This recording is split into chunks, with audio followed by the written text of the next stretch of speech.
Ezequiel, capítulo de número 37, no verso 1, é a palavra que Deus colocou no meu coração. Está escrito assim: E veio sobre mim a mão do Senhor, e Ele me fez sair no Espírito do Senhor. E me pôs no meio de um vale que estava cheio de ossos. E me fez passar em volta deles, e eis que eram muito numerosos sobre a face do vale. E eis que estavam sequíssimos. E me disse: Filho do homem, porventura viverão estes ossos? E eu disse: Senhor Deus, Tu o sabes. Então ele me disse: profetiza sobre esses ossos, e diz-lhes: ossos secos, ouvi a palavra do Senhor. E assim diz o Senhor Deus a estes ossos: eis que farei entrar em vós o Espírito e vivereis. Vira para quem está do teu lado e fala assim: você não é refém, Deus te chamou como profeta. Pode sentar, por gentileza. Livro de Ezequiel vai falar especificamente nesse capítulo 37, talvez algum de vocês conheçam, a maioria. É um capítulo que está baseado no cativeiro babilônico. O cativeiro babilônico aproximadamente durou 70 anos. E se você for puxar quando Deus vai dar a visão, as 3 visões do livro de Ezequiel, foi exatamente por conta desse cativeiro babilônico. O cativeiro babilônico foi aonde a capital de Israel, Jerusalém, ela foi totalmente cercada e destruída. Jerusalém, a cidade, foi destruída pelos babilônicos. O interessante é que se você for puxar um pouquinho antes, me permita-me ir lá atrás um pouquinho, no livro de Ezequiel, capítulo 1, você vai ver o povo que era de Israel, os israelitas, agora eles estão à margem do rio Quebar. E eles, lamentando, dizendo: mas como que pode? O cativeiro chegou agora e destruiu tudo. E agora nós estamos sendo levados cativos como escravo. E agora o que nós vamos fazer? E Ezequiel, a Bíblia diz que estava também com aquele povo que foi levado cativo. Então eles saíram, foi um momento difícil, ou um dos mais difíceis, eu me ouso dizer, o momento mais difícil de Israel. Uma coisa é você não ter, outra coisa é você ter algo e perder aquilo que um dia você conquistou. Perder a sua liberdade. Agora você é levado cativo, como escravo, se encontra às margens do rio Quebar, e agora? Só que no capítulo 1, no verso 1, a Bíblia vai dizer assim, na parte C do versículo: estamos sentados juntos ao rio Quebar. Só que dá uma olhada no que diz esse verso: e se abriram os céus, e eu tive visões de Deus. Então, peraí, eles estão indo agora para um cativeiro babilônico, sem expectativa, sem esperança, perderam o que tinha, mas e agora? O que eu vou fazer nesse cativeiro que foi profetizado, que duraria 70 anos, agora eles encontram sentados à beira do rio Quebar, exatamente nessa situação. Só que Ezequiel, capítulo 1, no verso 1, diz que Ezequiel estava junto com aquele povo, e naquele momento os céus se abriram. Então peraí, eles acabaram de sair de Israel, estão sendo levados cativo, mas os céus estão abertos. O povo foi levado cativo, foi levado como escravo, mas os céus estão abertos. Eu perdi a liberdade que eu tinha, mas os céus, eles estão abertos. E eu queria ministrar isso sobre a vida de alguém aqui. Talvez você chegou dizendo: Mateus, eu estou sendo levado para um cativeiro, eu não estou entendendo nada, mas Deus está dizendo para você: os céus estão abertos, os céus estão abertos, os céus estão abertos. Eu não estou vendo, eu estou vendo o cativeiro, estou sendo levado, mas eu sei que os céus, eles estão abertos. Levanta a mão que eu vim profetizar sobre a sua vida. Os céus estão abertos, os céus estão abertos, os céus estão abertos.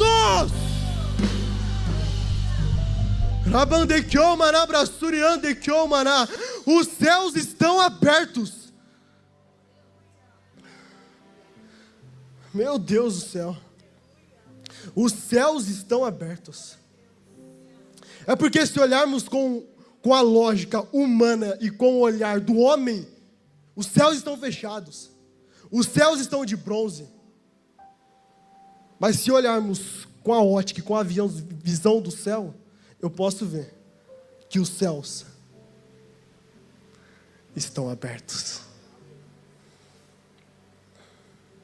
Ele estava junto ao rio Quebar, mas foi exatamente nesse momento que a Bíblia diz: os céus se abriram e eu tive visões. Então, peraí, ele acabou de sair de Israel, foi levado cativo, está com o povo, os céus se abriram e agora ele vai ter visão? E agora ele vai ter visão. E a Bíblia diz as visões que ele tem. Se você tiver oportunidade, se você ainda não leu o livro de Ezequiel, leia depois. É um livro que vai trazer uma outra ótica sobre a sua vida. Capítulo 2 chega, e no capítulo 2 é o chamado de Deus para Israel, ou para Ezequiel. No capítulo 2 a Bíblia diz assim, que o Senhor chegou e disse para Ezequiel: põe-te em pé, porque eu falarei contigo. E dá uma olhada no verso 3, vai dizer aquilo que Deus falou para Ezequiel: filho do homem, eu te envio aos filhos de Israel, as nações rebeldes que se rebelaram contra mim. Eles e seus pais transgrediram contra mim até este mesmo dia. Então agora no contexto, vamos lá, recapitulando. Eles saíram de Israel, foram levados cativos, estão à margem do rio Quebar, os céus se abriram, ele teve visões. Agora Deus chega e diz para ele: Ezequiel, eu vou te enviar para um povo de dura servir. Eu vou te enviar para um povo com um coração obstinado. Eu vou te enviar para um povo, Ezequiel, de rosto duro. Eu vou te enviar para um povo, Ezequiel, que você vai poder olhar, mas como eu vou profetizar aquilo que Deus me disse? O povo é de dura servir, coração rebelde, coração obstinado, de caráter, a Bíblia fala caráter duro, mas você vai dizer aquilo que eu disse. Mas sabe o que eu acho interessante? É porque Deus deu uma ordem para Ezequiel, e a ordem foi: não seja rebelde como o povo que saiu de Israel e foi rebelde por não ouvir a minha voz.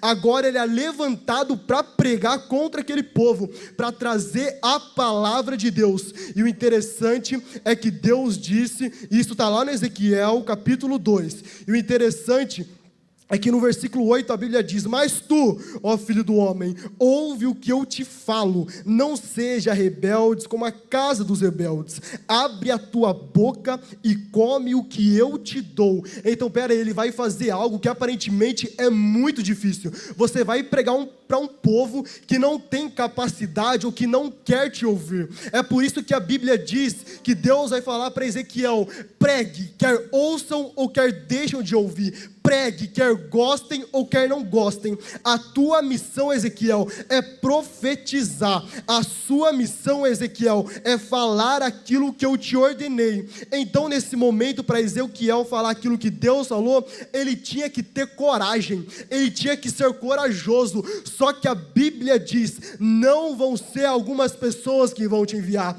quem vai te enviar sou eu. Mas sabe o que Deus estava dizendo? Porque se você for observar o capítulo 2, a Bíblia se refere a Ezequiel como filho do homem, e como filho do homem, se você for puxar o significado, ele estava dizendo: Ezequiel, você é mortal, você é criatura, eu sou o Criador, você é o enviado, mas sou eu quem te envio. Então seja forte e seja corajoso, Ezequiel. Aquilo que eu colocar na tua boca, você vai pregar, da forma que eu te disser, você vai entregar para o meu povo. E Deus me disse: Mateus, eu estou levantando na de Alfa hoje, eu estou dizendo para um povo: eu te envio para as nações, assim como Deus enviou Ezequiel, eu te envio. Mas Deus, eu vou pregar contra o povo? Se Deus falou pregue, porque Ele ordenou, eu sou criatura, Ele é o Criador, eu sou o enviado, mas é Ele que me enviou, e se Ele disse, eu não vou ser covarde, eu vou pregar a palavra. Se Deus te disse, pregue a palavra. Se Deus te mandou, seja corajoso. Não teme, quer ouçam ou quer deixam de ouvir. Eu sou profeta e eu falo aquilo que Deus manda. Era o que Deus disse para Ezequiel. E agora uma das visões que ele vai ter é uma das mais famosas que nós pregamos. Ezequiel 37.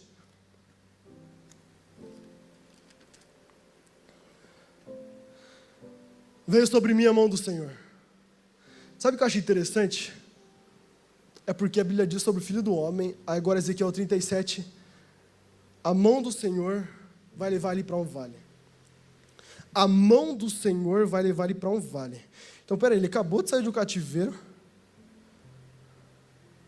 Aí agora ele vai ter uma visão de um vale. Não é possível.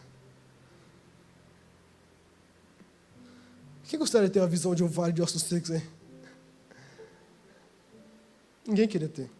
Só que a Bíblia diz: e a mão do Senhor veio até mim, e Ele me fez sair no Espírito do Senhor, e me pôs no meio de um vale que estava cheio de ossos, e me fez passar em volta deles. Então, peraí, a mão do Senhor que pegou Ezequiel, levou em visão, levou em espírito, e colocou ele no meio de um vale cheio de ossos. Agora eu fico imaginando, Ezequiel chegando naquela visão, vendo osso de um lado, osso do outro, e a Bíblia faz questão de enfatizar, e aqueles ossos estavam sequíssimos. Sequíssimos quer dizer que a morte já havia passado por ali há muito tempo. Ou seja, é um cenário sem expectativa, é um cenário que você fala, agora acabou a minha história. É um cenário parecido com o qual ele acabou de sair do cativeiro, que ele está indo para o cativeiro, melhor dizendo, e agora ele colocado no meio desse vale. Só que a Bíblia diz,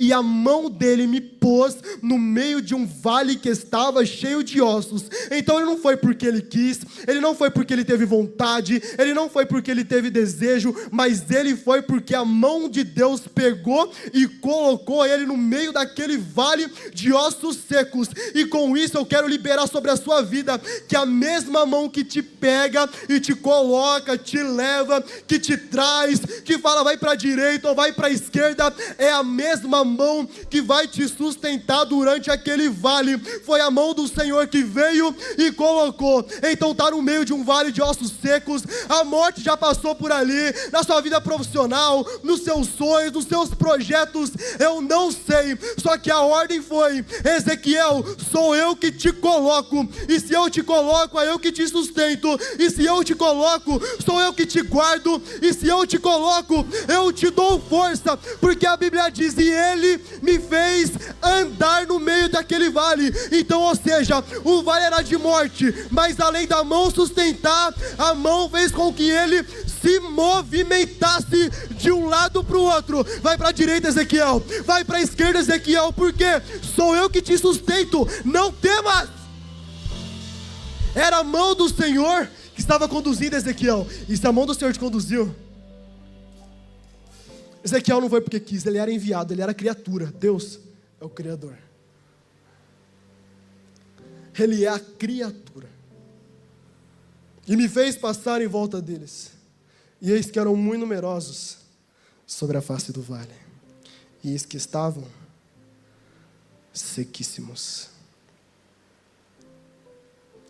O interessante é que agora Deus vai fazer uma pergunta para ele, e a pergunta é, porventura, poderão ou viverão estes ossos?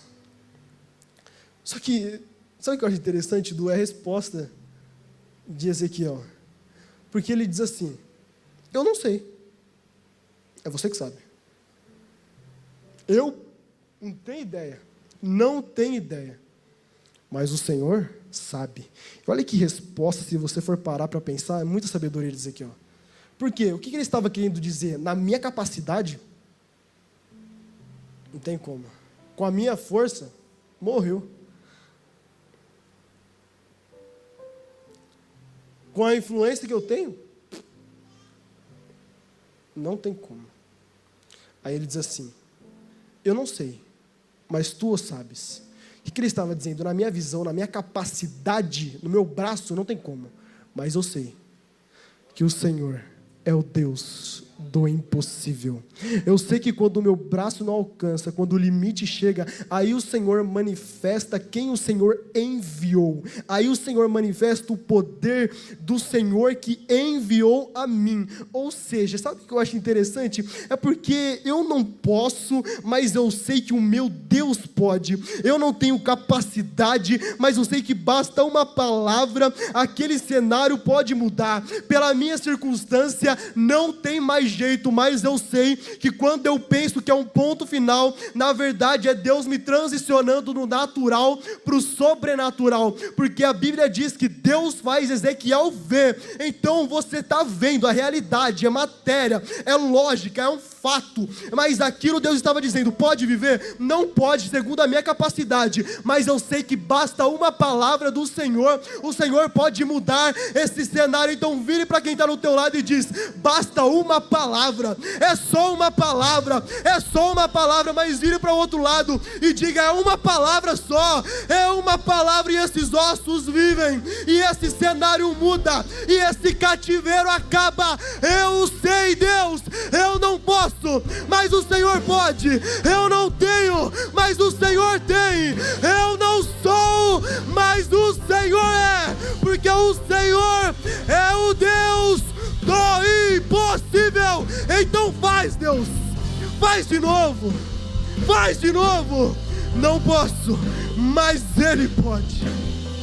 Oh, aleluia. E por que eu, logo no começo da pregação, fiz questão de você virar para quem está do teu lado e falar, você não é refém? Porque Ezequiel tinha duas opções, ou ele aceitaria aquela visão, aquele ossos secos, ou ele profetizaria segundo a palavra de Deus. E sabe, quando Deus deu essa palavra para mim, fala para a minha igreja que eles não são refém. E Deus me trouxe à memória o meu testemunho. Não era para mim estar aqui. Talvez, não sei se alguém sabe aqui. Mas quando minha mãe soube que estava grávida, ela foi na primeira consulta, e a primeira consulta é alegria, é expectativa. Não, vai dar tudo certo, e agora? Como que vai ser? Meu Deus, estou grávida, vou contar para todo mundo, vou contar para os familiares, para os amigos, e aquela expectativa, e aquela alegria, vai chegar bebê em casa, a alegria vai vir, a herança do Senhor vai chegar. Só que naquela consulta a palavra do médico foi, ele não vai nascer.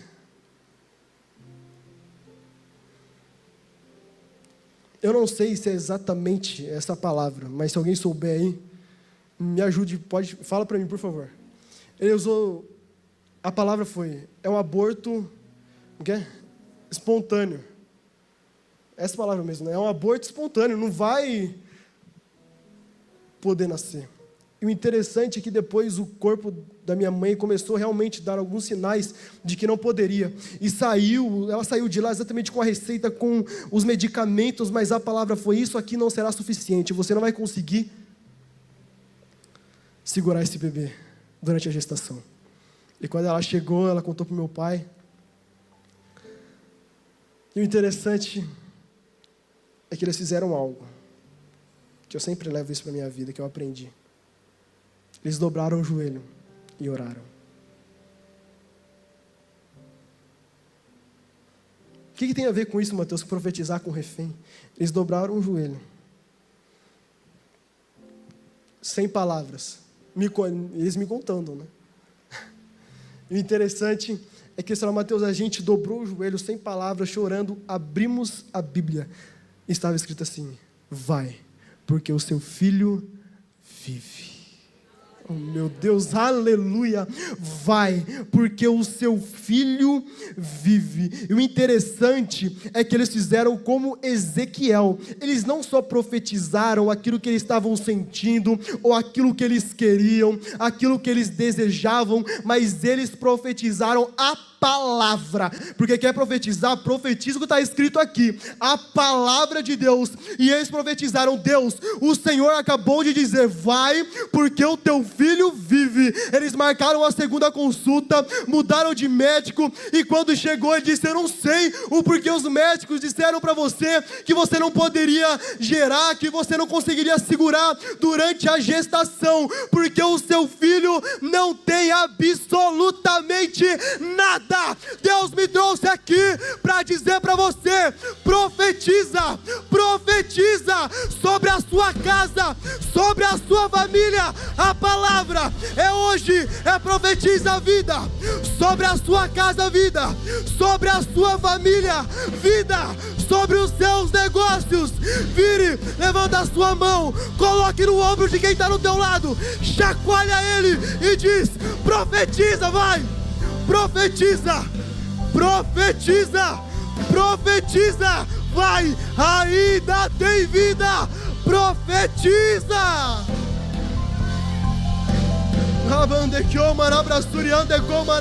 Eu posso não estar vendo, mas eu vou profetizar. O cenário está ao contrário, mas Deus está levantando profetas, profetas que vão dizer: na minha casa Satanás não toca, na minha família ele não toca, na minha empresa ele não toca, não toca, não toca, não toca, não toca.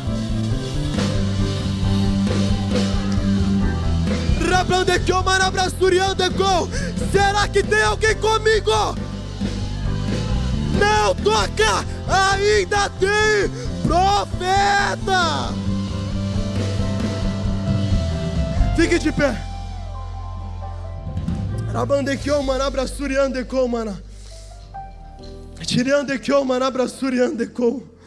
Oh, Espírito Santo, meu Deus. E a Bíblia diz que Ezequiel começou a profetizar. Ele não profetizou o desejo dele, porque a maior profecia é o que está escrito, é a palavra, o que Deus disse. Então profetiza. E ele disse: assim diz o Senhor Deus a estes ossos: eis que farei entrar em vós o Espírito e vivereis. E profetizei, e começou um ruído, mas não era um ruído para bagunçar ainda mais, não. Era um ruído, era um vento, era um reboliço para colocar tudo no lugar, tudo que estava fora de ordem, tudo que estava fora de ordem. A Bíblia diz: e começou a se juntar cada osso no seu osso. Agora a estrutura vai estar pronta, cada osso no seu osso, mas ainda não tinha vida. Tinha estrutura, mas não tinha vida. Os ossos estavam no lugar, mas não tinha vida, não tinha vida. E a palavra foi: Ezequiel profetiza que venha dos quatro cantos o Espírito e sopra sobre esse vale. E a Bíblia diz que veio dos quatro cantos o Espírito, e aqueles ossos, aquele cenário de morte, agora se transformou num exército de pé. Deus está dizendo: aquilo que está organizado, que já está no lugar, que o projeto já está desenhado, eu estou trazendo vida, eu estou liberando vida. Vai de 37, que eles diziam assim: mas como cantaremos em terra estranha? Os nossos instrumentos já estão pendurados no salgueiro, e como que eu canto em terra estranha? Observe, a primeira coisa que foi tirada do povo foi a vontade de cantar. Foi a vontade do que eu disse? Foi de cantar. Agora, só que a realidade do Salmo de número 126 chega, e a realidade é: lembra, o que eu perdi, a primeira coisa foi o louvor, mas agora a primeira coisa que Deus vai restaurar é o cântico, porque Salmo 126 vai dizer assim, ó: quando o Senhor restaurou a sorte de Sião, estávamos como os que sonham. Aí então a nossa boca se encheu de riso e a nossa língua de cânticos, e se diziam entre as nações: grandes coisas, grandes coisas, grandes coisas fez o Senhor por nós. E eu preciso, glória a Deus, aplauda o Senhor.